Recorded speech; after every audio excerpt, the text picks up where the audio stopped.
News now देखने वाले सभी दर्शकों का स्वागत है।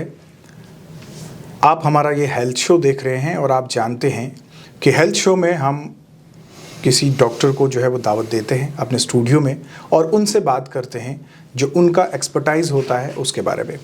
आज हमने दावत दी है डॉक्टर राहुल सूदन को, जो कि गैस्ट्रोएंटरोलॉजिस्ट हैं और इसके अलावा हेपेटोलॉजिस्ट हैं, अंकुर मैत्रिका हॉस्पिटल के। डॉक्टर साहब, आपका प्रोग्राम में स्वागत है। Thank you sir.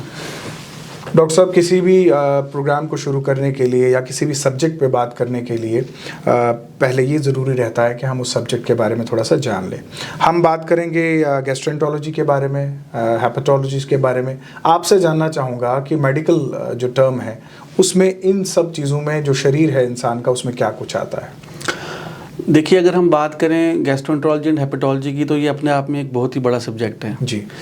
बेसिकली जो हमारा गट है, it starts right from the oral cavity. यहाँ से स्टार्ट होके इसमें जो इसोफेजियल डिसऑर्डर्स हैं वो सभी भी इसी में आते हैं। फिर जो स्टमक के डिसऑर्डर्स हैं वो भी आते हैं जी।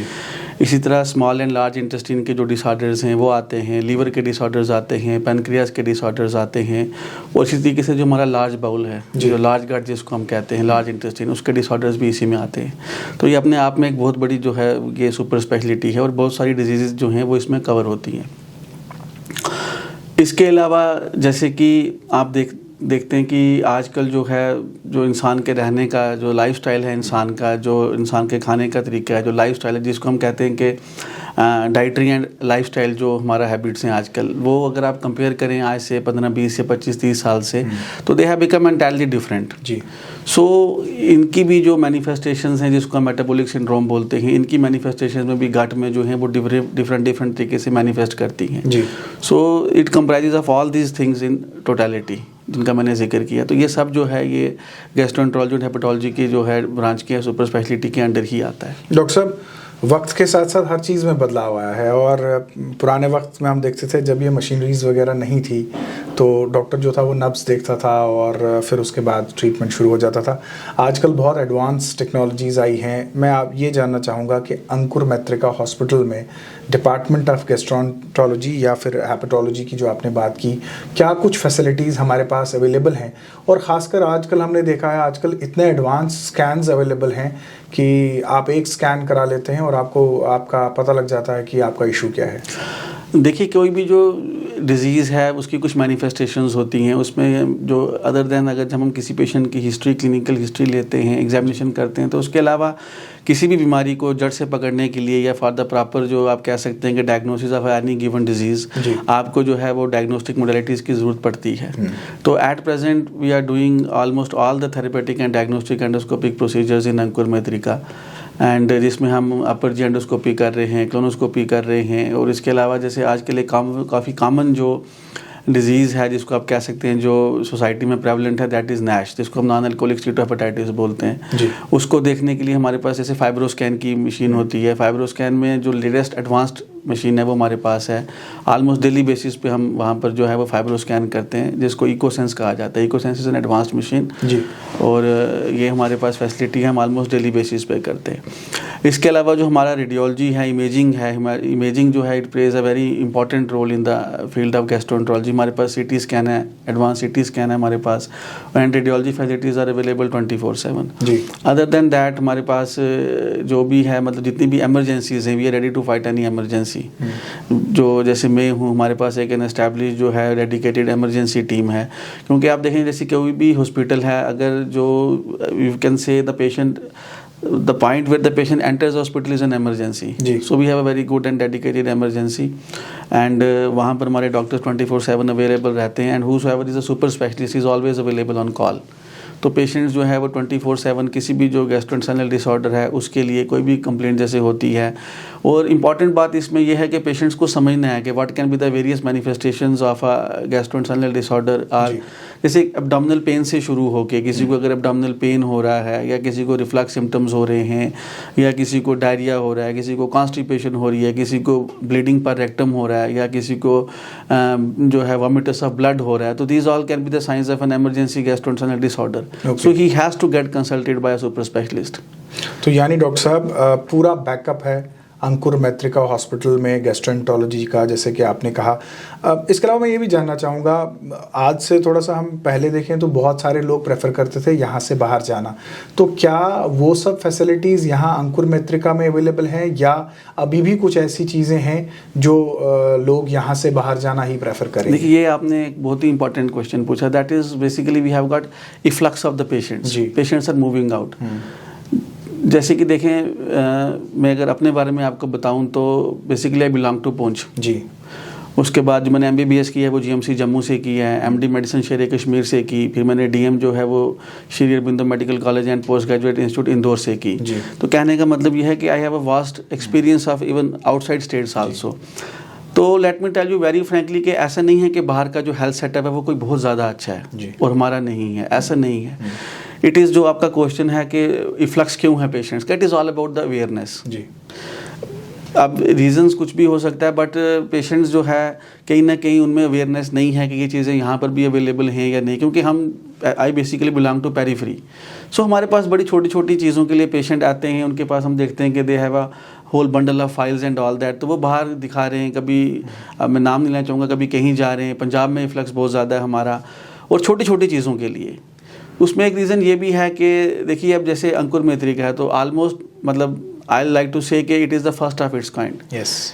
इम्पॉर्टेंट बात जो है इसमें यह है कि अगर आप देखेंगे, मतलब बाहर भी अगर आप हॉस्पिटल्स को देखेंगे, corporate hospitals and all that, majority of them are not run by doctors themselves, but since this hospital is being run by a doctor himself, and he is very receptive to all the doctors. We basically work as a team, so he is very receptive. He is very receptive in taking the inputs. तो Ankur Maitrika has got all the backup facilities. क्योंकि होता क्या है कि जैसे suppose करें मैं gastroenterologist हूँ, मुझे कोई प्रोसीजर करना है, पेशेंट का हार्ट का फंक्शन कम है, पेशेंट को कुछ और प्रॉब्लम है, तो हमें कार्डियोलॉजिस्ट की ज़रूरत पड़ सकती है, हमें क्लियरेंस चाहिए उसके लिए। तो उसके लिए क्या होता है कि बड़ी सारी जगहें ऐसी होती हैं जहाँ पे गैस्ट्रोएंटरोलॉजिस्ट तो अच्छा बैठा होगा, but he doesn't have the backup, उसके पास जो है वो बैकअप नहीं होगा।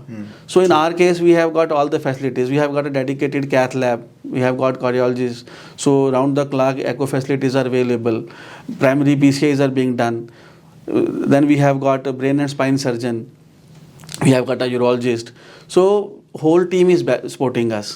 So it is always a team effort. For example, we have got a dedicated ICU, we have got a dedicated intensivist. So the idea is कि हमारे पास एक पूरी टीम है जी। बाहर जाने का लोगों का ये होता था कि अगर एक डॉक्टर सपोज उनको देख भी रहा है और उस केस में अगर कुछ उसको प्रॉब्लम है, अंडरलाइंग उसको कुछ एलमेंट है, तो वो बाकी जो डिपार्टमेंट्स हैं वो कोऑर्डिनेशन नहीं बन पाती थी।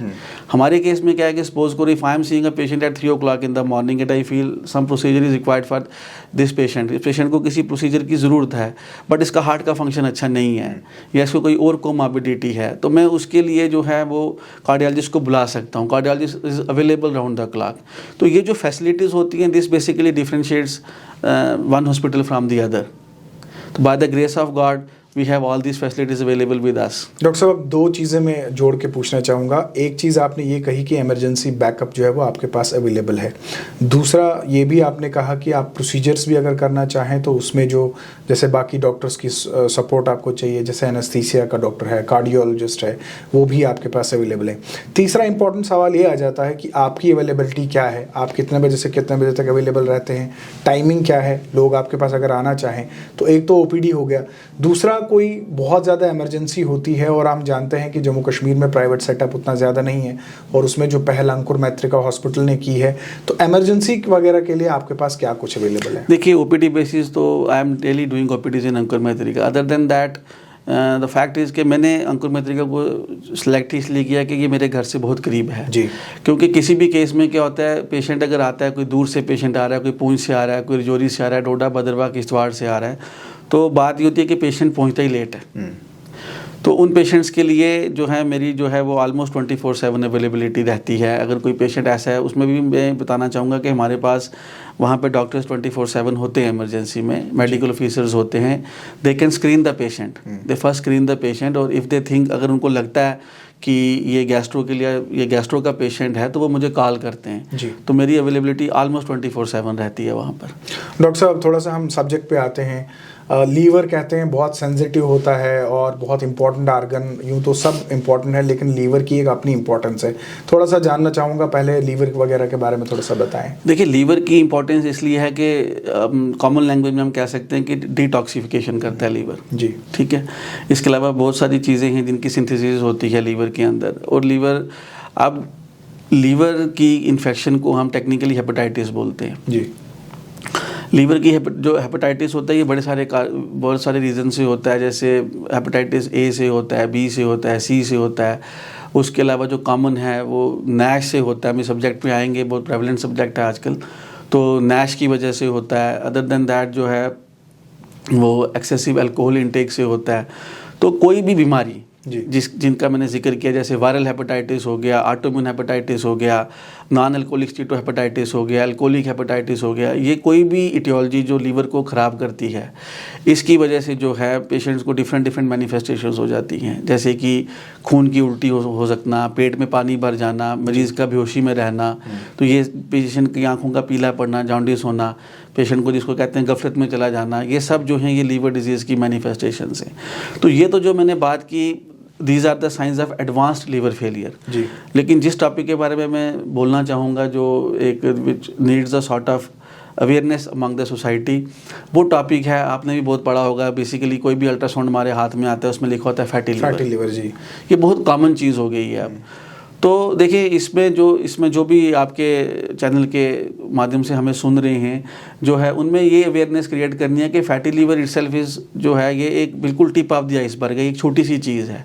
किसी को भी अगर अल्ट्रासाउंड में ग्रेड 1 फैटी लीवर है, ग्रेड 2 फैटी लीवर है या 3, 4 कुछ भी है, उनको अपने आप को इवैल्यूएट करना है।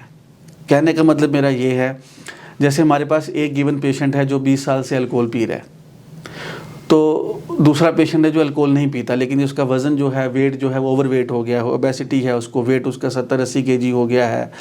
उसके बाद वो खाता है, वेट उसका बढ़ा है, कुल मिला के जिसको हम BMI बोलते हैं, बॉडी मास इंडेक्स, ये पेशेंट को तो समझ में नहीं आएगा। तो दैट पेशेंट जिसको ओबेसिटी है, वो भी लीवर ख़राब होने के लिए उतना ही ससेप्टेबल है जितना एक अल्कोहलिक लीवर डिजीज़ का पेशेंट है। और ऑलरेडी जो फॉरेन कंट्रीज़ हैं हमारी, उनमें जो ये नैश जिसकी मैं जिक्र कर रहा हूँ, non alcoholic steatohepatitis, this is the end stage of the common term जिसको हम फैटी लीवर बोलते हैं। फॉरेन में ऑलरेडी अगर आप देखेंगे तो जिस नैश ने जो है, ये जो मोस्ट कॉमन काज ऑफ जो लीवर फेलियर है, अब ये जो अदर क्रोनिक लीवर डिजीज़ का जो मोस्ट कॉमन काज है, तो नैश जो है बड़ी तेज़ी से नंबर 1 की तरफ बढ़ रहा है, और हो सकता है किसी भी दिन लिटरेचर आए कि नंबर 1 बन जाए। अब ये नैश अपने आप में है क्या? तो इसमें कहने का मतलब ये है कि जब हम एक्स्ट्रा कैलोरीज खाते हैं और उनको यूटिलाइज़ नहीं कर पाते हैं, आप देखें कोई पेशेंट है जो बहुत मोटा है, जिसको अंडरलाइंग डायबिटीज़ है, वो पेशेंट खा रहा है, उसकी कैलोरी इंटेक ज़्यादा है, तो ये जो भी एक्सेसिव ट्राइग्लिसराइड्स होते हैं, इवेंचुअली ये जाके लीवर में जमा हो जाते हैं। और लीवर में जब ये जमा हो जाते हैं तो ये लीवर के लिए उतने ही खतरनाक है जितनी शराब है जी। तो कोई अगर आदमी ये सोच रहा है कि भाई मुझे फैटी लीवर आ गया है लेकिन मैं शराब नहीं पीता, मैं बिल्कुल ठीक हूँ, this is a myth. He needs to be evaluated, उसको अपने आप को इवैल्यूएट करवाना ही करवाना है। फिर उसमें जैसे अगर कोई पेशेंट अल्ट्रासाउंड करा रहा है, उसमें उसको फैटी लीवर आ गया, तो उसको वहाँ नहीं रुकना है, उसको उसके बाद he needs to consult a gastroenterologist, उसको दिखाना है। फिर हमारे पास टेस्ट हैं, उसमें हम आगे चल के उसके टेस्ट करके देखते हैं, और उसके बाद हम उसका फाइब्रो स्कैन करके देखते हैं कि भाई उसका लीवर जो है वो किस स्टेज पे है अभी। और अब हमारे पास ऐसी मेडिसिन्स हैं जिसमें अगर किसी को लीवर फैटी है, किसी को नैश है, तो उनको रिवर्स किया जा सकता है। This is a good thing about Nash. अब मेडिसिन्स ऐसी हमारे पास आ गई हैं, बट द आइडिया इज़ के पेशेंट को अपने आप को जो है अब एक प्रॉपर टाइम पे एवेल्यूएट करवाना है, डॉक्टर को दिखाना है प्रॉपर टाइम पे, पूरा स्क्रीन करवाना है, तो उससे लीवर की काफ़ी जो वजहें हैं लीवर के डैमेज होने की, उनसे बचा जा सकता है। This is other than alcohol. Okay. तो इसके अलावा अगर हम देखें कुछ और डिजीज़ हैं जो बहुत कॉमन हैं, जैसे कॉन्स्टिपेशन, डायरिया है। मैं चाहूँगा कि आप तो जम्मू कश्मीर में रोज़ पेशेंट्स को देखते हैं, ख़ासकर जम्मू में जब आप अंकुर मैत्रिका में पेशेंट्स को देखते होंगे, तो जम्मू डिवीज़न से जो पेशेंट्स आपके पास आते हैं या कश्मीर से जो लोग आपके पास आते हैं, कॉमन डिजीज़ आपको क्या यहाँ देखिए? कॉमन डिजीज़ में जैसे मैंने कि पहले जिक्र किया नैश, जो फैटी लीवर जिसको कॉमन लैंग्वेज में बोलते हैं, वो तो उसका बहुत प्रेवलेंस है, क्योंकि आप भी देखेंगे कि अगर आज से 10-20 साल पहले आप देखेंगे लोगों का बॉडी हैबिटेस अलग था जी। Now every second person is obese, हर दूसरा आदमी मोटा है। इसके अलावा अगर हम देखेंगे तो जो कॉमन प्रॉब्लम्स लोगों को हैं उसमें जैसे डिस्पेप्सिया है। डिस्पेप्सिया एक एंटिटी है जिसमें 3-4 सिम्टम्स आते हैं, 3-4 सिम्टम्स में जैसे हम कह सकते हैं एपिगैस्ट्रिक पेन, पेट में दर्द होना, एपिगैस्ट्रिक बर्निंग, जलन पड़ना, खाना खाने के बाद अर्ली स्टाइटी मतलब 1-2 रोटी खा के पेट लगना कि भूख खत्म हो गई है, और खाना खाने के बाद पेट का फूलना जिसको हम पोस्ट पैंडल एब्डोमिनल फुलनेस बोलते हैं। ये सब स्पेक्ट्रम मिलके जो है ये डिस्पेप्सिया बनाता है। ये कॉमन सिम्टम हो गया अब हमारे पेशेंट्स में। इसके लिए भी पेशेंट को जो है वो इवेल्युएट करवाना पड़ता है, जिसके लिए हम अपर जी एंडोस्कोपी बड़ी बार करके देखते हैं। अब ये जो हमारी गाइडलाइंस हैं उसमें ये क्लियरली कहा जाता है कि अगर कोई 40 साल या 45 ईयर्स के ऊपर का आदमी है तो this endoscopy is indicated in this patient. उसको दिखाना है, एंडोस्कोपी करानी है, he needs to consult a super specialist. उसमें हमने देखना है कि इसकी वजह क्या है। इसकी वजह कोई भी हो सकती है। अगर हमें वजह मिल जाती है तो हम उस डिजीज़ का ट्रीटमेंट शुरू कर देते हैं, जिसमें पेशेंट को इसोफेजाइटिस हो सकता है, पेप्टिक अल्सर हो सकता है अंदर, और भी काफ़ी एंटिटीज़ हैं जिनसे ये हो सकता है। और अगर हमें कुछ भी नहीं मिलता देन हम पेशेंट को कई बार फंक्शनल डिस्पेप्सिया की तरह लेबल करते हैं। These are functional GI disorders. तो ये अपने आप में एक बहुत बड़ा डोमेन है। जैसे पेशेंट को पेट में दर्द होना, क्रैम्प्स, जैसे पेशेंट कहता है मरोड़ पड़ना, खाना खाने के बाद तुरंत लैट्रिन के लिए दौड़ना, तो ये सब वो साइंस हैं जिसमें पेशेंट को आके डॉक्टर को दिखाना है। So this is the second common entity dyspepsia. उसके अलावा जो है जैसे जो लोग शराब पीते हैं उनमें, या जिन लोगों को मैंने पहले ही जिक्र किया, जैसे नैश की वजह से, किसी भी वजह से, for that any given matter, patient का अगर लीवर ख़राब हो चुका है तो पेशेंट को, जैसे किसी पेशेंट को येलोइश डिस्कलरेशन ऑफ आइज, जिसको आंखों का पीला पड़ना, जिसको हम जॉन्डिस बोलते हैं, या पेशाब का पीला आना, जिसको पेशाब का पीला आना, उसके अलावा पेशेंट का जल्दी थक जाना, इजी फटीकेबिलिटी बोलते हैं, ऐसा कोई भी सिम्टम होता है तो पेशेंट को डॉक्टर को दिखाना है। उसमें भी हम इवैल्यूएट करते हैं। पेशेंट को वायरल हेपेटाइटिस हो सकता है, या पेशेंट को लीवर फेलियर के साइंस हो सकते हैं, सिरोसिस। सो ये वो सिम्टम हैं जो पेशेंट को कभी लाइटली नहीं लेने। लैट्रिन के रास्ते ब्लड आना, जिसको हम ब्लीडिंग पर रेक्टम बोलते हैं, या खून की उल्टी होना, जिसको हम हेमेटोमेसिस बोलते हैं, ये सब वो सिम्टम जिससे पेशेंट को हमारे पास आना है। तो कुल मिला के, इसके अलावा कुछ लोग ड्रिंक करते हैं आजकल। अगर अब मैं काफ़ी सालों के बाद से जम्मू आया हूँ तो मैं यहाँ देख रहा हूँ कि मतलब drinking has increased, alcohol consumption has definitely increase in our society. और एक तो अल्कोहल का कंजम्पशन बढ़ा है, अदर देन दैट पैटर्न जो है, पैटर्न भी चेंज हो गया है। अब लोग जो है वो ज़्यादा ड्रिंक कर रहे हैं। The quantity of the alcohol it also matters. तो उससे क्या है कि बड़ी बार क्या होता है कि वो ड्रिंक करता है, आज सपोज करो किसी ने ड्रिंक कर ली, पार्टी है, एक्सेसिव ड्रिंक कर ली, 1 दिन बाद, 2 दिन बाद, 3 दिन बाद पेशेंट को पेट में दर्द उठता है जी, तो उसको भी लाइटली नहीं लेना है। उसको भी जाके डॉक्टर को दिखाना है कि बड़ी बार हम पेशेंट आता है हमारे पास, बोलता है डॉक्टर साहब मैंने कुछ खा लिया था, गैस बन गई है। हम जब उसको वैल्यूएट करते हैं तो वो गैस नहीं होती, that comes out to pancreatitis. तो ये 5-6 ऐसी चीज़ें हैं जो हमारे को काफ़ी कॉमनली सोसाइटी में देखने के लिए मिल रही हैं। डॉक्टर साहब, इसके अलावा देखें तो जैसे हेपेटाइटिस वगैरह जो है वो बहुत कॉमन हो गया है, और ये कहते हैं कि अगर वो मैनेज सही ना हो, हम वक्त पे डॉक्टर के पास नहीं गए तो बड़ा लीथल हो सकता है। और दूसरा, आपने कुछ कॉमन सिम्टम्स की बात की, तो अक्सर हमने देखा है कि लोग पेंटॉप वगैरह खा रहे हैं और देखते हैं कि सेल्फ मेडिकेशन से गैस का इशू है, ये ख़त्म हो जाएगा, या फिर बहुत सारे लोग जो है वो कोई इनो वगैरह, एंटी एसिड वगैरह कुछ ले लेते हैं। तो रूटीन में हम ये देखते हैं कि लोग सेल्फ मेडिकेशन वगैरह करते हैं, वो कितना डेडली है? देखिए, ये आपने एक बहुत ही इंपॉर्टेंट टॉपिक डिस्कस कर रहे हैं आप। इसको हम अपनी लैंग्वेज में बोलते हैं OTC, ओवर द काउंटर। तो बड़े सारे पेशेंट्स जो हैं वो सेल्फ मेडिकेट करते हैं, ओवर द काउंटर ड्रग्स लेते हैं वो। देखें, it is very lethal to a patient, क्योंकि कई बार क्या होता है, जैसे पेशेंट को अंडरलाइंग कोई डिजीज़ होती है, वो PPI ले रहा है या एंटीबायोटिक ले रहा है, कुछ लेके जो उसके अंडरलाइंग सिम्टम्स होते हैं वो मास्क कर जाते हैं, और उसको टेम्परेरी रिलीफ तो मिल जाता है, बट उसकी एटियोलॉजी जो है वो वहाँ की वहीं रह जाती है। तो इन केसेस में पेशेंट को मैक्सिमम अवॉइड ही करना चाहिए कि वो ओवर द काउंटर, हाँ हुआ किसी को कोई दिक्कत हुई 1-2 दिन के लिए, जब तक वो स्पेशलिस्ट के पास पहुंचता तब तक वो ले ले। अदर देन दैट, जितने भी सिम्टम्स मैंने बोले, ये वो सिम्टम्स नहीं है कि पेशेंट, क्योंकि किसी को क्या मेडिकेशन देनी है, जैसे अगर पेशेंट के लिए सारी चीज़ें गैस ही हैं बट वो गैस नहीं है, उसमें बड़ी सारी चीज़ें हैं जो मोटिलिटी डिसऑर्डर्स हैं, बड़ी सारी चीज़ें हैं जो इरिटेबल बाउल सिंड्रोम है, बड़ी सारी चीज़ें हैं जो इन्फ्लेमेटरी बाउल डिजीज़ है। पेशेंट के लिए सब चीज़ों का वो बोल रहा है कि मुझे गैस बन रही है, बट ऐसा होता नहीं है कि हर केस में उसको गैस ही बन रही है, उसको इवैल्यूएट करना पड़ता है। And we have got a series of investigations. ऐसा नहीं है कोई हमारे पास आता है तो हम एकदम से सब इन्वेस्टिगेशन उसकी कर देते हैं। तो it is at the end of the day एक फ्लो चार्ट है हमारा, जिससे हम पेशेंट को इवैल्यूएट करते हैं। And over the counter drugs जो हैं, it is very detrimental for the patient. Doctor साहब, ईटिंग हैबिट्स बहुत गंदी हो चुकी हैं लोगों की, और ख़ासकर हम देख रहे हैं कि जंक फूड का कंजप्शन बहुत ज़्यादा है, बच्चे भी खाते हैं, बड़े भी खाते हैं, और इसके अलावा कोई टाइम नहीं है खाने का। तो कितना इम्पॉर्टेंट है और क्या सही समय होना चाहिए, कितना गैप होना चाहिए? और आजकल एक और टर्म है इंटरमीडिएट फास्टिंग, तो उसमें डॉक्टर्स की क्या राय रहती है? देखिए, ये भी आपने एक बहुत इंपॉर्टेंट टॉपिक पूछा। बेसिकली अब with the passage of time हमारी जो डाइटरी हैबिट्स हैं वो चेंज हो गई हैं। इसमें 3-4 चीज़ें बहुत इंपॉर्टेंट हैं। एक तो आपने पूछा हमें क्या खाना चाहिए। देखिए, ये जितना भी जंक फूड है इसको अवॉइड करना है। और जो भी व्यूअर्स आपके माध्यम से सुन रहे हैं, तो उनके लिए ये जानना बहुत ज़रूरी है कि even childhood obesity has got all the risk factors in adulthood. अगर चाइल्डहुड से ही कोई बच्चा ओबीज है जी, उसका प्रोग्नोसिस अलग है एज़ कम्पेयर टू एक ऐसे आदमी के लिए जो 30-40 साल तक अपनी जवानी तक ठीक था, उसके बाद ओबीज हुआ है। ठीक। अब खाने की बात यह है, आजकल आप देखेंगे हम जो है बहुत ज़्यादा फ्राइड फूड खाते हैं, हाई कैलोरी डाइट खाते हैं, फ़ैट कंजम्पशन हमारी ज़्यादा हो गई है, जिसमें अब पिज़्ज़ा हो गया, बर्गर हो गया, कार्बोनेटेड ड्रिंक्स हो गया, कोल्ड ड्रिंक्स हो गया, ये रिफाइंड कार्ब्स हो गए। उसके बाद हम ये जो कोल्ड ड्रिंक्स पीते हैं, जूसेस पीते हैं other than fresh juices, these all lead to increase in our fat content, जिसको मैंने पहले नैश बताया। कुछ चीज़ें इसमें जो हैं वो उनकी ट्राइग्लिसराइड कंजम्पशन जो कंसंट्रेशन है वो इससे बढ़ती है। At the end of the day वो लीवर में जाके जमा होती हैं, तो उसी से फैटी लीवर होता है, आगे चल के नैश भी होता है। अब हर पेशेंट को ये समझ नहीं आएगा कि मैं क्या खा रहा हूँ क्या नहीं खा रहा हूँ। उसका बिल्कुल सिंपल सा इंडेक्स है उसका बॉडी वेट। अगर मोटे मोटे तौर पे हम बात करें तो कोई भी आदमी जैसे हमारे पास है, तो हम तो एडवांस स्केल्स लगाते हैं, BMI निकालते हैं, लेकिन कोई भी आदमी जो मेरे माध्यम से सुन रहा है, अगर उसको अपना आइडियल वेट देखना है तो जितनी भी उसकी हाइट है सेंटीमीटर में, उससे 100 आप कम कर लें, वो उसका on and around ideal weight बनेगा। दूसरी बात आपने, ये तो हो गया क्या खा रहा है आदमी। दूसरी बात आपने पूछा कि खाने का टाइम क्या है सही। देखिए, खाने के टाइम में जो हम एडवाइस करते हैं वो ये है कि इसमें सबसे इम्पॉर्टेंट, देखें, जैसी इंसान की शेप होती है बॉडी की वैसी इंसान की डाइट होती है। कहने का मतलब है कि हैवी ब्रेकफास्ट मतलब good breakfast, medium amount of lunch and small amount of dinner, तो this will turn out to be like this. So personality will be like this, chest ऐसी, पेट ऐसा और पेल्विस ऐसा।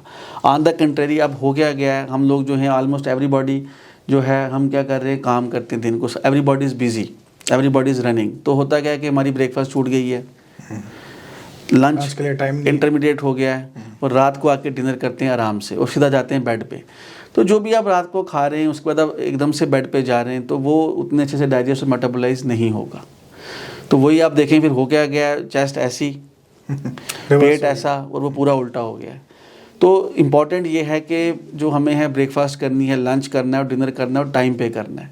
और डिनर के बाद अगर बेटर है कि जैसे जो फीमेल्स हैं हाउस होल्ड कोई भी जो काम करती है वो अपना थोड़ा सा काम करें, वॉक करें, दैट इज़ ऑलवेज बेनिफिशियल।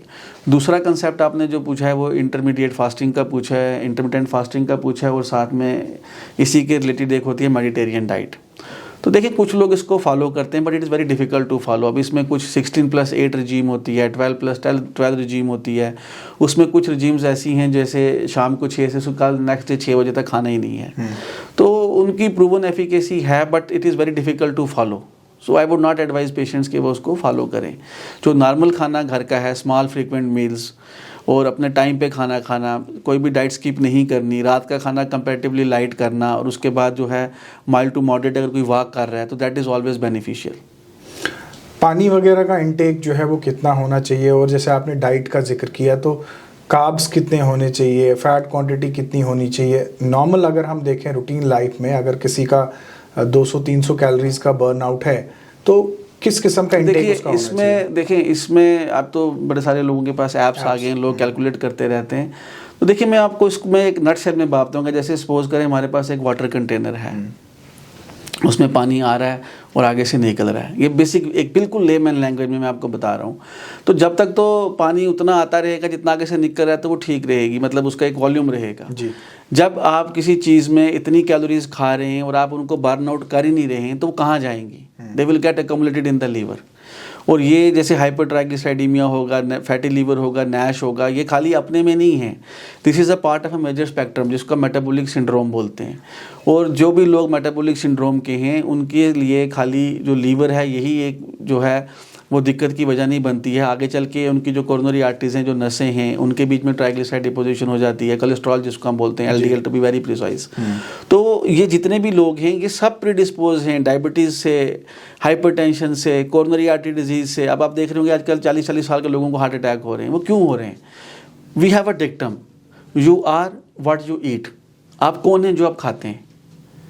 तो खाने का ख्याल रखना है। सपोज़ अब लोग जो हैं अवेयरनेस है उनके अंदर, अगर सपोज़ करें कोई आदमी जो है वो 2000, 2200 किलो कैलोरीज खा रहा है तो उसको उतने बर्न आउट भी करने हैं। पूरा दिन अगर आप घर में बैठे हुए हैं, ऑफिस में बैठे हुए हैं, चलते बिल्कुल नहीं है, सेडेंटरी लाइफस्टाइल है, तो आपका 1200 से लेकर 1500 किलो कैलोरीज जो है उस पर भी काम चलेगा। डायबिटिक पेशेंट है, उसकी डायबिटिक डाइट है, वे गिव 1200 to 1500 किलो कैलोरीज। तो ये नहीं है जैसे किताबों में हम पढ़ते हैं वो लिखा होता है जी कि हाँ अडल्ट मेल है 22 to 2800 किलो कैलोरीज, जो हैवी वर्क है 3300 किलो कैलोरीज। तो ये एक जनरलाइज्ड, इट इज़ नॉट कि one suit fits all, it is different for different people. अब कोई एथलीट है तो उसको 3000 किलो कैलोरीज की भी अगर दिन की कंजम्पशन है तो वो बर्न आउट हो जाएगी। ऑन द कंट्री कोई जो है उसका सिटिंग जॉब है, वो ऑफिस काम करता है, तो वो 3000 किलो कैलोरीज जो है वो नहीं, जो है वो अब्जॉर्ब करेगा भी, तो वो उसमें मेटाबॉलाइज वैसे नहीं होगा। It will at the end of the day it will accumulate. और ये जो है ये जितनी भी डिजीज़ मैंने बोली, डायबिटीज़ हो गई, कोरोनरी आर्टरी डिजीज़ हो गई, हाइपरटेंशन हो गई, डिसलिपिडीमिया हो गया, तो वो सब इससे प्रीडिस्पोज हो जाएगा। तो आइडिया इज़ कि आप जितना खाते हैं उतना आपको बर्न आउट करना है। डॉक्टर साहब, प्रोग्राम के अंतिम लम्हों में हम आ चुके हैं। मुझे ये बताइए कि बेस्ट टाइम क्या रहता है टेस्ट वगैरह का, और हर बीमारी का अपना एक सिम्टम है, लेकिन ओवरऑल अगर हम बात करें इन बीमारियों की तो इसमें कॉमन सिम्टम्स क्या रहेंगे और फिर किस टाइम हमें डॉक्टर को अप्रोच करना चाहिए? नहीं, बाय टाइमिंग यू मीन के टेस्ट किस टाइम में कराने? देखें, अब since I am from gastroenterology and hepatology, तो हमारे जो मैक्सिमम टेस्ट हैं वो फास्टिंग होते हैं जी। और मिनिमम जैसे ब्लड शुगर फास्टिंग में 6 to 8 आवर्स बोलते हैं, लिपिड प्रोफाइल के लिए 8 to 10 आवर्स बोलते हैं, तो मिनिमम 8 आवर्स फास्टिंग अगर पेशेंट करता है तो हमारे मैक्सिमम टेस्ट जो हैं वो ठीक आते हैं। ठीक से मेरा मतलब है कि एक्यूरेट आते हैं, उनकी स्पेसिफिसिटी है जिस पर रिलाई किया जा सकता है। तो मॉर्निंग में ही हमारे टेस्ट बेटर रहते हैं, जिसमें ब्लड शुगर फास्टिंग हो जाएगा या हमारा लिपिड प्रोफाइल हो जाएगा, LFTs, HbA1cs, तो ये सब टेस्ट जो हैं ये मॉर्निंग टाइम में बेटर रहते हैं जी। और सिम्टम्स अगर आपने मुझे जैसे पूछे हैं कि अलार्मिंग सिम्टम क्या है, तो there are some alarming symptom जिसके में आपको विदाउट वेस्टिंग एनी टाइम आपको डॉक्टर को अप्रोच करना है। उन अलार्मिंग सिम्टम्स में जैसे हमारे पास है वेट लॉस। अगर किसी आदमी का जो है वो weight loss, significant weight loss हो रहा है, किसी आदमी को जो है वो एब्डोमिनल ब्लोटिंग हो रही है, एब्डोमिनल पेन हो रहा है, एपिगैस्ट्रिक बर्निंग हो रही है, लॉन्ग टाइम से कॉन्स्टिपेशन रह रही है, या लैट्रिन में खून आ रहा है, लैट्रिन में चिकनाई आ रही है, पेट में तेज़ दर्द उठा है शराब पीने के बाद, या जिसको हम रिफ्लक्स बोलते हैं, खट्टा, जिसको देसी भाषा में कहते हैं कि खाना खाने के बाद खट्टा पानी गले में आना, खट्टा पानी गले में आना, आँखों का पीला पड़ना, येलोइश डिस्कलरेशन ऑफ यूरिन, पेशाब का पीला पड़ना, ये सब वो सिम्टम है जिसमें पेशेंट को इमीडिएटली डॉक्टर को जाके दिखाना है। डॉक्टर साहब, आपने समय निकाला, हमारे स्टूडियो में आए, आपका बहुत बहुत शुक्रिया। Thank you sir. Thank you. तो ये थे डॉक्टर राहुल सूदन, जो कि सीनियर गैस्ट्रोएंटरोलॉजिस्ट हेपेटोमोलॉजिस्ट हैं अंकुर मैत्रिक हॉस्पिटल के, और प्रोग्राम में हमने बात की कि कॉमन डिजीज़ जो है वो क्या कुछ रहती हैं। और अक्सर हमने देखा है कि बहुत सारे लोग ऐसे होते हैं जो वक्त ज़ाया करते हैं, सेल्फ मेडिकेशन करते हैं। कत्तन भी ऐसा ना करें, अपनी ज़िंदगी के साथ खिलवाड़ ना करें।